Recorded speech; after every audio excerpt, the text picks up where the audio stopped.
Hey there, how's it going? My name is Michael Patrick Strouk from Wix Training Academy, but today I'm going to show you a tutorial on how to use Zoom and a couple Zoom hacks that you should know before diving into the interface. Now, if you've been affected by this coronavirus pandemic and you worked at an office at one point, likely you've switched to working from home, and a lot of times that moves into using a virtual video meeting software like Zoom. But not only that, as you'll see more and more throughout this month, a lot of events are moving to a virtual event format, obviously out of necessity, and Zoom is an excellent platform to do that. In fact, Zoom has grown substantially just in the past 3 weeks due to the whole pandemic and everyone and everything going virtual. So I want to make sure you're equipped with the tools and the knowledge to understand Zoom and know how to use it.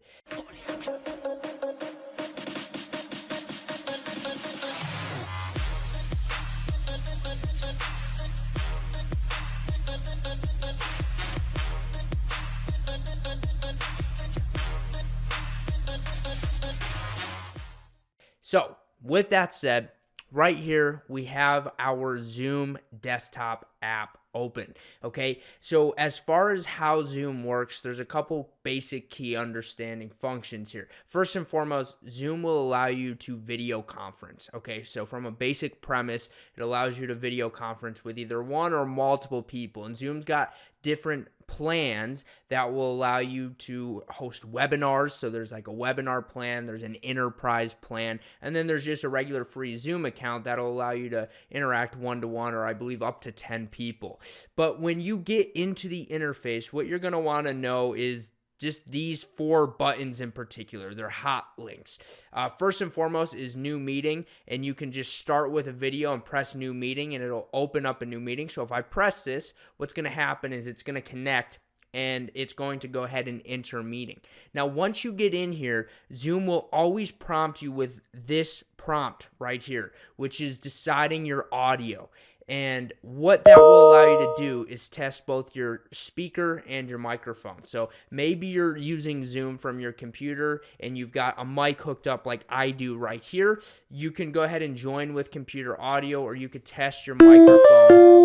Can you hear that? See, and it'll test it. Yes, I can hear it. And now speak and pause. Do you hear replay? Let's see. Yes, I can hear it. And now speak and pause. Do you hear replay? Yes, I hear it. And now you would join with computer audio, or you can join with your phone as well, and you can dial into Zoom and call straight from your phone. So that gives you another option to access a meeting. And then you would press join computer audio. And then once you're in here, this is the actual Zoom conferencing interface. So you've joined a meeting, whether or not you've started a meeting or joined it, this is where you'll be. The difference is if you are the meeting host, it'll say host next to you, and this will give you the power to mute participants, update participants, all of that good stuff straight from this host panel. Down here on the bottom panel, what you'll notice is you'll see a couple of things.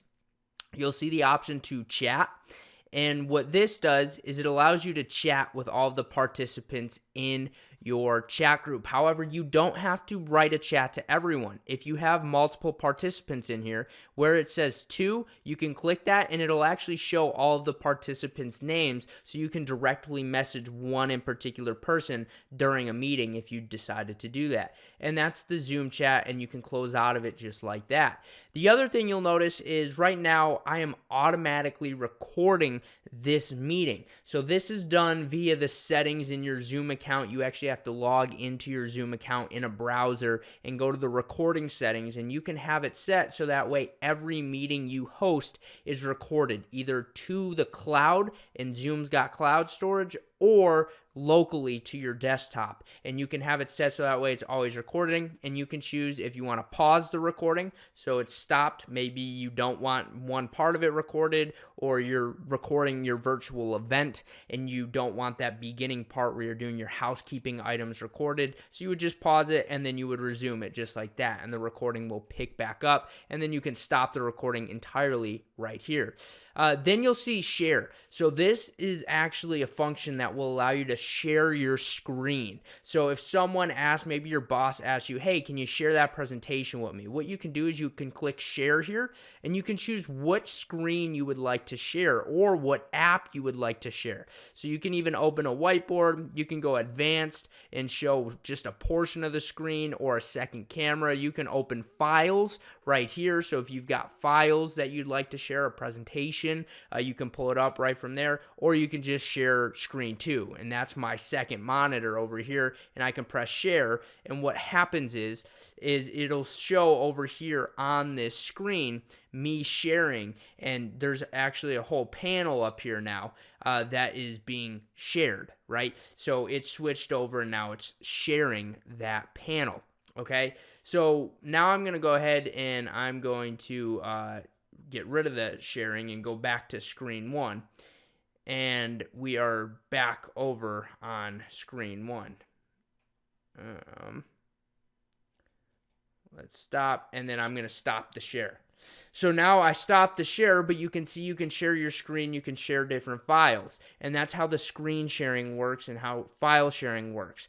If you click this, it manages participants, so it allows you to see all of the participants. You can mute people, you can rename people, all that can be managed from your participant list, and then you can invite people to the meeting too. So the easiest way to do this is, I think, copy the URL or copy the invitation and just email it to whoever the other participant is, or text it to the other participant, however you'd like to do that. That's the easiest way to do it. And then they'll get the link, and here's the beautiful part. All they have to do is just click that link, and it'll direct them straight to the meeting, and they can just join the meeting same way you would have joined a meeting, which makes it really, really easy on your end user, whether that's another employee, a coworker, or you're hosting a virtual event and it's all your registrants. That's the beautiful thing about Zoom. It makes it really, really easy to do that. And then, we already logged in with our computer audio. However, if you'd like to show your face, and I just heard this stat the other day, I believe they said, what was it? 80% of people actually dress up to be on a Zoom meeting. And this is a new stat that just came out in the past 2 weeks because everyone went virtual. 80% of people that use Zoom will actually dress up to get onto a Zoom meeting. But almost 20% of the people said that they just sit there, and the people that don't turn their camera on, I believe it said 10% of those people are actually nude in front of the camera, so they don't want to turn their camera on. Isn't that some interesting facts? I don't know where you stand on that list. I'm not sure I really want to know, but it is something interesting. However, if you wanted to turn your video on, you would press start video, and then you would see it cannot start my video right now. Why? Because I'm using my video camera to record this. But you would press start video, and you can choose which camera you would like to use. And here's a cool little hack for you. If you choose a virtual background, which I can't because my video is not up on here right now, it will actually put a predetermined background, like you have a green screen behind you, literally like I do right now, but with whatever background you want. You can use a preset one from Zoom, or you can upload your own. So that way, if you don't like the background at your house or whatever that may be, you can actually change that background to be whatever you want. You can upload an image, and it can be whatever you want back there. It's like you got a green screen, and it'll keep you in focus, and it'll make sure that only what's behind you as the person is that background change, which is a really, really awesome tool. But ultimately, that's how you use the Zoom interface from a high level sense.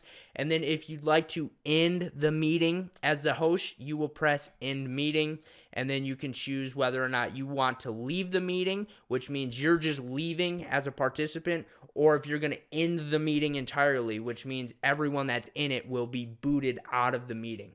So I'm going to end meeting for all. And just like that, we just went through a Zoom video session. Now, there's a couple more things I want to direct you to real quick. If you press join, this will allow you to join an existing meeting, and you would just enter the meeting ID or link name that you received. If you would like to just share your screen, you can go ahead and share screen, and it will share your screen.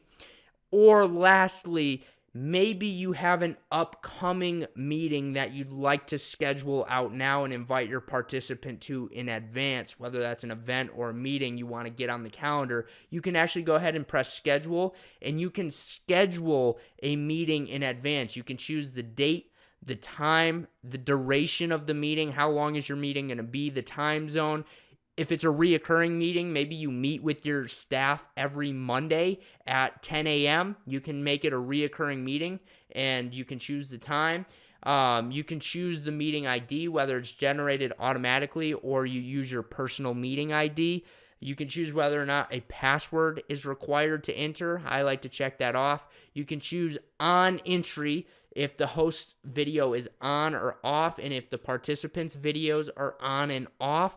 And then you can choose how you'd like to enter the meeting. And then here's some advanced options that are really cool. You can choose right here to record the meeting automatically. So if you schedule in advance, you can actually default that meeting to be recorded. So if you don't already record meetings and you'd like to start recording meetings, this is pretty cool to be able to actually record that meeting. You know, maybe it's a big meeting. There's a lot of details in there that you need to capture. You can press record, and you can choose whether that's recorded locally or in the cloud. And then you can add alternative hosts here as well. So maybe you're not the only host in the meeting. Maybe there's someone else, a co-host. You would add their email associated with their Zoom account right here to this alternative host, and then you would press schedule. And that's how you do it. And then you can come up here and you can manage your meetings, and you can see which meetings are upcoming. So I've got a reoccurring meeting here with Richard James. You could come through, see all of your recorded meetings right there. And then there's a chat up here. So if you want to chat with people within your organization, you can chat. And then there's a contacts book right here where it stores all of your contacts. Overall, that's a high-level sense of Zoom and how to start using it. That should give you the ability and understanding to get into it and start messing around with it, understanding it. If you guys would like more in-depth and maybe a couple like hacks, Zoom hack videos, let me know. This was a one-off different type of video, but I know a lot of you out there just got switched to a virtual format, and a lot of you are using Zoom, so I figured this video could help you out. Drop a like down below if it did help you out. Please comment if you've got any questions whatsoever. I'd be happy to help answer them. And let me know in the comments below if you did get switched to virtual, if you're using Zoom, and if you'd like to see some hacks. And lastly, I would love if you could click that subscribe button in the bottom right of this video and turn those bell notifications on so you don't miss any wonderful content we've got here on Wix Training Academy. You'll join 35,000 plus like-minded entrepreneurs looking to increase their revenue, increase their impact on the world. And make sure to stay healthy and safe out there during this time, guys. It's a wild, unprecedented time. I'm here for you. Let's all unite together. This is the time to do that. I appreciate you. Again, stay healthy, stay safe. Health and safeness, security, to your families. And that's going to go ahead and conclude today's video. Thank you guys so much for watching. I'll catch you in our next one.